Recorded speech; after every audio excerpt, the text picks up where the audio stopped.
जी साया साड़ी होत नहीं खे हमरा से संभार सैया ले आई हम कर जाऊ ले आई हम पटना से सूट सलवार सैया ले आई हम जाता रा पटना बाजार सैया ले आई हम।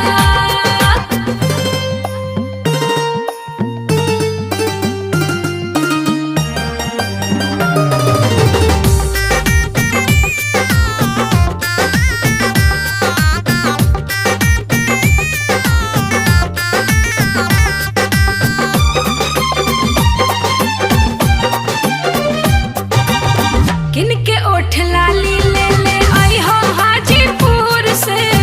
बक्सर से बिनिया वाला